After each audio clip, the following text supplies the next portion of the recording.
Lucas, capítulo 6. E aconteceu que no sábado segundo o primeiro, passou pelas searas, e os seus discípulos iam arrancando espigas, e esfregando-as com as mãos, as comiam.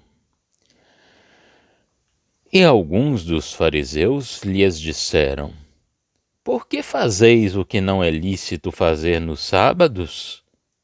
E Jesus, respondendo-lhes, disse: Nunca lestes o que fez Davi quando teve fome? Ele e os que com ele estavam? Como entrou na casa de Deus e tomou os pães da proposição, e os comeu, e deu também aos que estavam com ele, os quais não é lícito comer, senão só aos sacerdotes? E dizia-lhes: O Filho do Homem é Senhor até do sábado. E aconteceu também no outro sábado, que entrou na sinagoga e estava ensinando, e havia ali um homem que tinha a mão direita mirrada. E os escribas e fariseus observavam-no, se o curaria no sábado, para acharem de que o acusar. Mas ele bem conhecia os seus pensamentos, e disse ao homem que tinha a mão mirrada: Levanta-te, e fica em pé no meio. E levantando-se ele, ficou em pé.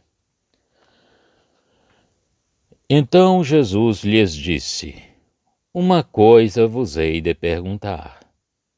É lícito aos sábados fazer bem ou fazer mal? Salvar a vida ou matar? E olhando para todos em redor, disse ao homem: Estende a tua mão. E ele assim o fez. E a mão lhe foi restituída sã como a outra. E ficaram cheios de furor, e uns com os outros conferenciavam sobre o que fariam a Jesus. E aconteceu que naqueles dias subiu ao monte a orar, e passou a noite em oração a Deus. E quando já era dia, chamou a si os seus discípulos e escolheu 12 deles, a quem também deu o nome de apóstolos: Simão, ao qual também chamou Pedro, e André, seu irmão, Tiago e João, Filipe e Bartolomeu, Mateus e Tomé, Tiago, filho de Alfeu, e Simão, chamado Zelote, e Judas, irmão de Tiago, e Judas Iscariotes, que foi o traidor. E descendo com eles, parou num lugar plano, e também um grande número de seus discípulos e grande multidão de povo de toda a Judéia e de Jerusalém, e da costa marítima de Tiro e de Sidom, os quais tinham vindo para o ouvir e serem curados das suas enfermidades. Como também os atormentados dos espíritos imundos, e eram curados. E toda a multidão procurava tocar-lhe, porque saía dele virtude e curava a todos. E levantando ele os olhos para os seus discípulos, dizia: Bem-aventurados vós, os pobres, porque vosso é o reino de Deus. Bem-aventurados vós, que agora tendes fome, porque sereis fartos. Bem-aventurados vós, que agora chorais, porque haveis de rir. Bem-aventurados sereis quando os homens vos odiarem, e quando vos separarem, e vos injuriarem, e rejeitarem o vosso nome como mal, por causa do Filho do Homem. Folgai nesse dia, exultai, porque eis que é grande o vosso galardão no céu, pois assim faziam os seus pais aos profetas. Mas ai de vós, ricos, porque já tendes a vossa consolação. Ai de vós, os que estáis fartos, porque tereis fome. Ai de vós, os que agora rides, porque vos lamentareis e chorareis. Ai de vós, quando todos os homens de vós disserem bem, porque assim faziam seus pais aos falsos profetas.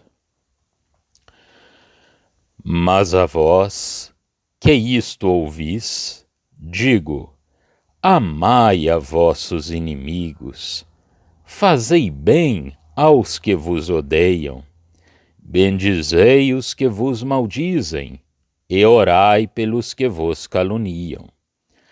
Ao que te ferir numa face, oferece-lhe também a outra, e ao que te houver tirado a capa, nem a túnica recuses. E dá a qualquer que te pedir, e ao que tomar o que é teu, não lhe o tornes a pedir. E como vós quereis que os homens vos façam, da mesma maneira lhes fazei vós também. E se amardes aos que vos amam, que recompensa tereis? Também os pecadores amam aos que os amam. E se fizerdes bem aos que vos fazem bem, que recompensa tereis? Também os pecadores fazem o mesmo. E se emprestardes àqueles de quem esperais tornar a receber, que recompensa tereis? Também os pecadores emprestam aos pecadores para tornarem a receber outro tanto. Amai, pois, a vossos inimigos, e fazei bem, e emprestai, sem nada esperardes, e será grande o vosso galardão, e sereis filhos do Altíssimo, porque ele é benigno até para com os ingratos e maus. Sede, pois, misericordiosos, como também vosso Pai é misericordioso. Não julgueis, e não sereis julgados. Não condeneis, e não sereis condenados. Soltai, e soltar-vos-ão. Dai, e ser-vos-á dado. Boa medida, recalcada, sacudida e transbordando, deitar-vos-ão no vosso regaço. Porque com a mesma medida com que medirdes, também vos medirão de novo. E dizia-lhes uma parábola: pode porventura o cego guiar o cego? Não cairão ambos na cova? O discípulo não é superior a seu mestre, mas todo o que for perfeito será como o seu mestre. E por que atentas tu no argueiro que está no olho de teu irmão, e não reparas na trave que está no teu próprio olho? Ou como podes dizer a teu irmão: irmão, deixa-me tirar o argueiro que está no teu olho, não atentando tu mesmo na trave que está no teu olho? Hipócrita!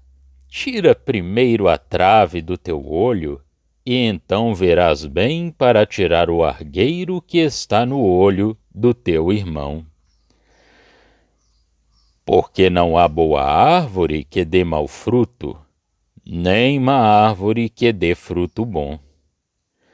Porque cada árvore se conhece pelo seu próprio fruto, pois não se colhem figos dos espinheiros, nem se vindimam uvas dos abrolhos.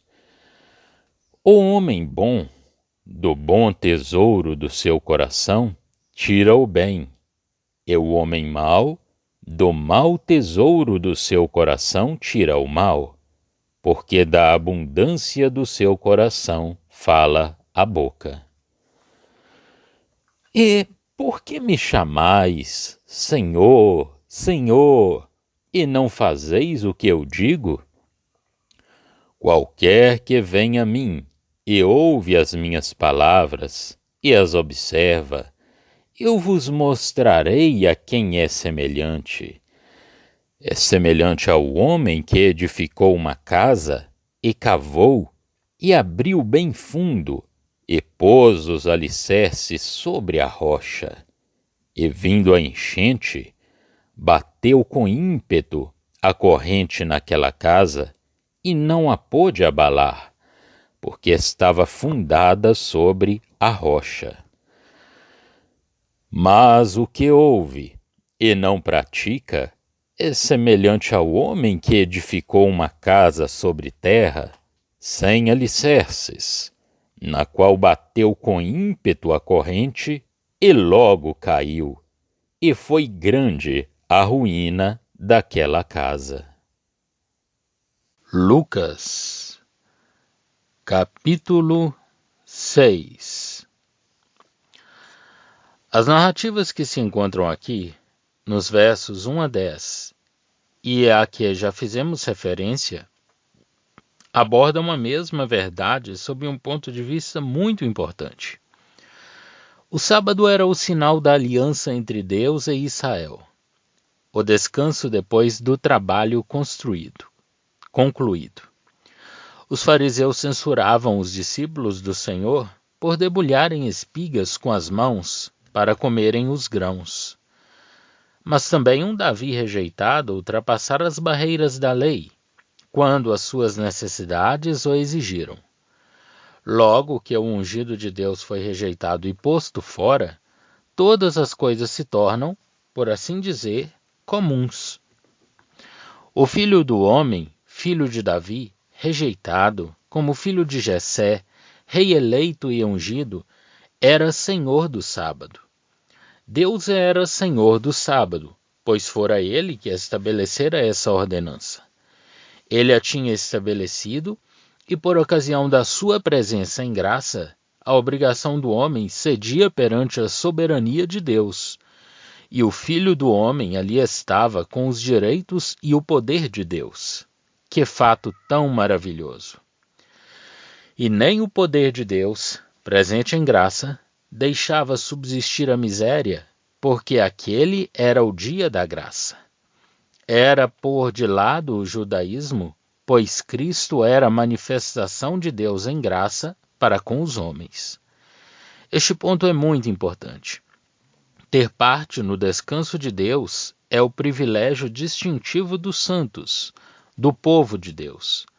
O homem não o possuía quando da sua queda. O descanso de Deus permanecia ainda a porção especial do seu povo. Não a obtém sob a lei, mas com cada nova instituição sob a lei, Deus insiste no sábado, certa expressão formal do descanso do primeiro Adão. Israel dele gozará no fim da história do mundo. Até lá, como diz o Senhor, nesta preciosa frase: meu pai trabalha até agora e eu trabalho também. Para nós, o dia de descanso não é o sétimo dia, este fim de semana do mundo, mas sim o primeiro dia, o dia depois do sábado, o começo de uma nova semana. De uma nova criação, o dia da ressurreição de Cristo, do ponto de partida de um novo estado para o homem. A criação que nos rodeia espera esse cumprimento, enquanto que nós estamos diante de Deus em espírito, como Cristo está. Daí o sábado, o sétimo dia, o descanso da primeira criação sobre um terreno humano e legal, ser sempre rejeitado no Novo Testamento, ainda que não seja verdadeiramente posto de lado, senão quando o julgamento for executado. Mas, como ordenança, o sábado morreu com Cristo no sepulcro, onde ele o passou. O sábado tinha sido dado ao homem somente como um favor. O dia do Senhor é o nosso dia, antegozo bendito do descanso celeste. Jesus, valendo-se dos direitos da bondade suprema e mostrando o poder que legitimava as suas pretensões para fazer valer os seus direitos, cura em plena sinagoga um homem que tinha a mão ressequida. Mas os que ali estavam encheram-se de furor por causa desta manifestação de poder, que transborda e rompe os diques da sua própria justiça e do seu orgulho. Todas essas circunstâncias, como se pode verificar, estão reunidas e perfeitamente ordenadas entre si. Podemos notar aqui que, quando a ordem cronológica é seguida em Lucas, é a mesma ordem seguida em Marcos, a ordem cronológica dos acontecimentos. Este fato não se verifica em Mateus, onde os acontecimentos são apresentados de maneira a fazerem realçar o fim do Evangelho. Todavia, Lucas introduz, de tempos a tempos, uma circunstância que se passou em época diferente, com o fim de ilustrar o assunto historicamente apresentado. Mas no capítulo 9, Lucas chega à última viagem a Jerusalém, e a partir daí segue uma série de ensinamentos morais até o fim do capítulo 18, verso 31.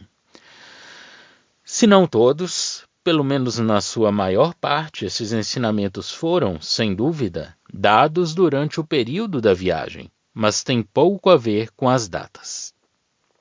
O Senhor mostrou que a graça que tinha visitado Israel, segundo tudo o que se podia esperar do Deus Todo-Poderoso e fiel às suas promessas, não podia restringir-se aos estreitos limites desse povo, nem adaptar-se aos preceitos da lei. Ele tinha demonstrado que, preferindo os homens o que era velho, o poder de Deus teria de agir segundo a sua própria natureza. Tinha demonstrado que o sinal mais sagrado, o mais obrigatório da antiga aliança, devia reconhecer-lhe o seu título, superior a todas as ordenanças, e dar lugar aos direitos do amor divino que estava em atividade. As coisas antigas eram, pois, julgadas e perdiam seu valor. O Senhor em tudo se tinha revelado como sendo Ele próprio, particularmente pela chamada de Pedro, como sendo Ele o novo centro em volta do qual devia agrupar-se tudo o que procurava Deus e a sua bênção, porque Ele era a sua manifestação viva no homem. Assim, Deus era manifestado, a antiga ordem de coisas revelada incapaz de conter esta graça, o remanescente separado. Este remanescente rodeia então o Senhor do mundo, de um mundo que não via nenhuma beleza nele que fizesse torná-lo desejado. Isaías 53, 2. O Senhor age agora segundo a nova posição que tomou. A fé ainda o procura em Israel, mas este poder da graça manifesta Deus de outra maneira. Deus, como centro de bênção no Cristo homem, rodeia-se dos homens. Mas ele é amor, e na atividade desse amor, procura o que estava perdido. Ninguém, a não ser um só, aquele que é Deus e como tal se revelava, podia rodear-se dos seus companheiros. Nenhum profeta o fez. Ver João 1. Ninguém, senão Deus, podia enviar com autoridade o poder de uma mensagem divina. Cristo tinha sido enviado e agora é Ele que envia. Versos 12 seguintes. E esta missão de apóstolos ou de enviados, como Jesus lhes chama, encerra esta profunda e maravilhosa verdade. Deus está ativo e em graça, rodeia-se dos bem-aventurados. Procura os infelizes, os pobres pecadores. Esse é Cristo, verdadeiro centro de felicidade e de graça, se rodeia daqueles que o seguem. Envia também os seus para prestarem testemunho do amor que ele veio manifestar. Deus manifestou-se e procura os pecadores. Em ambos os casos, o homem tem uma parte na mais imediata manifestação da natureza divina. Está com Cristo como homem e é enviado por ele. O próprio Cristo faz isso como homem cheio do Espírito Santo. Envia. Jesus manifesta-se sempre na dependência de seu Pai. Antes de escolher os apóstolos, retira-se para orar e passa toda a noite em oração. E agora vai mais longe. Não se limita a manifestar-se apenas como pessoalmente cheio do Espírito Santo para introduzir o conhecimento de Deus entre os homens, mas torna-se o centro para onde devem convergir os que buscam Deus e a origem de uma missão que cumpre o seu amor. O centro da manifestação do poder divino em graça. E assim, ele reúne à volta de si o remanescente que devia ser salvo. A sua posição, a todos os títulos, resume-se no que foi dito quando ele desceu do monte. Da sua comunhão com Deus, desce com os seus apóstolos para a planura. Mais propriamente, um terreno plano, situado na montanha, portanto, um planalto.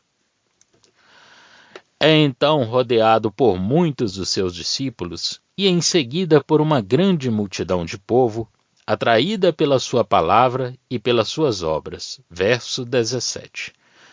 O atrativo da palavra de Deus junta-os em volta dele. Em seguida cura a enfermidade do homem e expulsa o poder de Satanás. O poder que ele exercia residia na sua pessoa. A virtude que dele saía dava esses testemunhos exteriores do poder de Deus presente em graça. E tudo contribuía para atrair sobre ele a atenção do povo. Entretanto, como temos visto, as coisas velhas, às quais as massas populares se agarravam, iam desaparecendo. O Senhor rodeava-se de corações fiéis a Deus, de chamados pela sua graça. Por conseguinte, aqui, versos 20 e seguintes, não anuncia propriamente, como em Mateus, o caráter do reino, para mostrar qual seria o da dispensação futura, ao dizer: bem-aventurados os pobres de espírito, bem-aventurados, etc. Mas distingue o remanescente pela sua amizade e afeição para com ele. Declara aos discípulos que o seguiam que eles eram pessoas benditas. Eram pobres e desprezados, mas eram bem-aventurados. Eles possuíam o reino.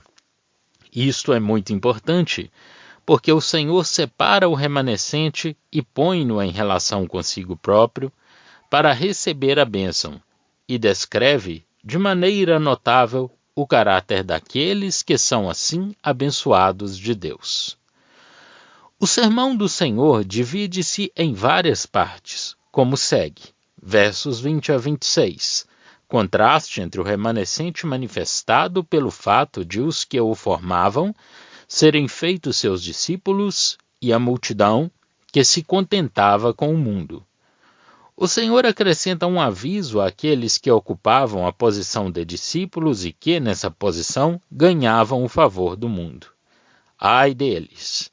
É de notar a este propósito que no verso 22 não é questão, como em Mateus, de se ser perseguido por causa da justiça, mas somente do que se sofrerá por amor do seu nome. A posição de cada um delineava-se pela sua dedicação à pessoa de Jesus. Versos 27 a 36. Caráter de Deus, seu Pai, na manifestação da sua graça em Cristo, caráter que se devia imitar e que é especialmente desenvolvido. Revela, note-se, o nome do Pai e coloca-os na posição de filhos. Versos 37 a 38. Este caráter é particularmente desenvolvido na posição de Cristo. Tal como ele tinha vindo nesse tempo, Cristo cumprindo a sua missão sobre a terra. Isso implicava o governo e as recompensas da parte de Deus, princípio este que encontrava a sua aplicação prática na vida e no serviço do próprio Cristo. Verso 39. Condição dos condutores da massa do povo em Israel e relação deste com eles. Verso 40. Condição dos discípulos em relação com Cristo. Versos 41 a 42. Meio de chegar a essa condição e de ver claro no meio do mal, para se chegar a este último fim, é preciso cada qual banir o mal de si mesmo. Verso 43 e seguintes. Em geral, o próprio fruto caracteriza a árvore que o deu.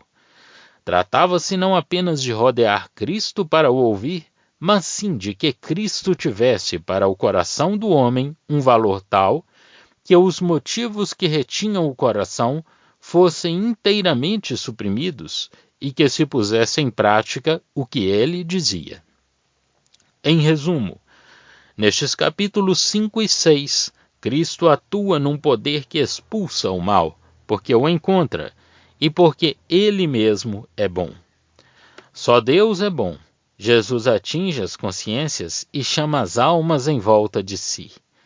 Age em harmonia com a esperança de Israel e o poder de Deus para purificar o povo, perdoar-lhe e dar-lhe força. Mas é uma graça de que todos nós carecemos. E a bondade de Deus e a energia do seu amor, que restaura até os mais abatidos, não se limitavam a esse povo. O exercício desse poder não se coadunava com as formas em que os judeus viviam, ou antes, em que não deviam viver. E o vinho novo devia ser posto em odres novos. A questão do sábado decidia da introdução desse poder. O sinal da aliança dava-lhe o lugar. Aquele que exercia o poder era o Senhor do sábado. A bondade do Senhor do sábado não estava parada, como se ela estivesse colocada em mãos ligadas por aquilo que ele próprio tinha ordenado em relação a essa aliança. Então, segundo a vontade de Deus, o Senhor junta em volta de si os vasos da sua graça e do seu poder, versos 12 e seguintes. Eram os bem-aventurados, os herdeiros do reino. O Senhor descreve também o caráter deles. Não era a indiferença nem o orgulho que originava a ignorância acerca de Deus. De Deus, justamente afastado de Israel, que o tinha ofendido, e que desprezava a gloriosa manifestação da sua graça em Jesus.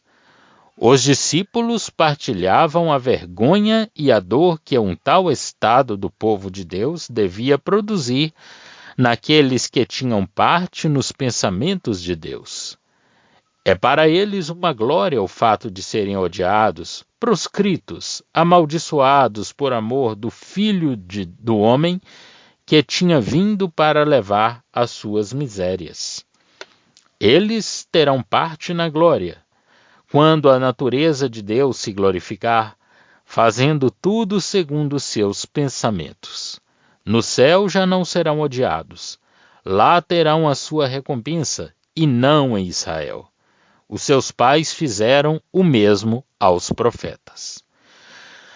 Ai daqueles que estavam à sua vontade em Sião, no estado de pecado em que Israel se encontrava e onde o Messias era rejeitado e maltratado. Numa palavra, achamos aqui o contraste entre o caráter do verdadeiro remanescente e o dos orgulhosos de entre o povo. Depois vem a conduta mais conveniente aos discípulos, conduta que, quanto aos seus elementos essenciais, se resume numa curta frase, a saber, o caráter de Deus em graça, tal como ele se manifestou em Jesus sobre a terra. Mas Jesus, sendo a manifestação de Deus em carne, tinha também um caráter de serviço que lhe pertencia como filho do homem. A aplicação disto às particulares circunstâncias dos discípulos é acrescentada aos versos 37 a 38, como foi dito mais acima. Nos versos 39 e 40, são-nos apresentados os governadores de Israel e a porção dos discípulos. Rejeitados como Jesus, os discípulos terão a sua porção, mas supondo que eles o seguirão perfeitamente. Terão essa porção em bênção, em graça, em caráter e em posição também. Que graça inefável! Porém, isto não diz respeito à natureza de uma maneira intrínseca, porque em Cristo não havia pecado. A palavra que nós traduzimos por perfeito não tem, rigorosamente, esse sentido. Ela significa que alguém que tenha sido instruído a fundo, que tenha sido absolutamente formado pelos ensinamentos do seu mestre, omnibus numeris absolutus, será semelhante ou será mestre em tudo o que dele recebeu. Cristo é a perfeição absoluta, e nós crescemos nele em todas as coisas, segundo a medida da estatura e da plenitude de Cristo. Ver Colossenses 1:28. O julgamento de si próprio, e não o do seu irmão, é o melhor meio de se ver claro, moral e espiritualmente. A árvore, sendo boa, o seu fruto também o será. O julgamento de si próprio até às árvores se aplica. Está em toda parte e sempre assim deve ser. No julgamento de si próprio, não são apenas os frutos que são corrigidos, mas também o próprio indivíduo. Em seguida, a árvore é conhecida pelo seu fruto. E não apenas pelo fruto bom, mas pelo seu fruto. O verdadeiro cristão traz consigo o fruto da natureza de Cristo.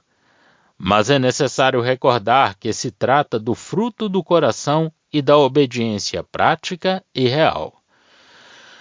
A palavra de Deus coloca-nos aqui, diante dos nossos olhos, os grandes princípios da nova vida, no seu pleno desenvolvimento prático em Cristo.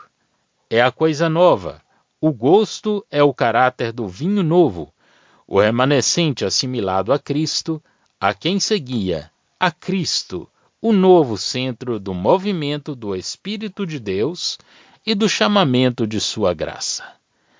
Cristo saiu da fortaleza murada do judaísmo, no poder de uma vida nova e pela autoridade do Altíssimo, que tinha trazido a bênção adentro dessa muralha, onde não sabiam reconhecê-lo.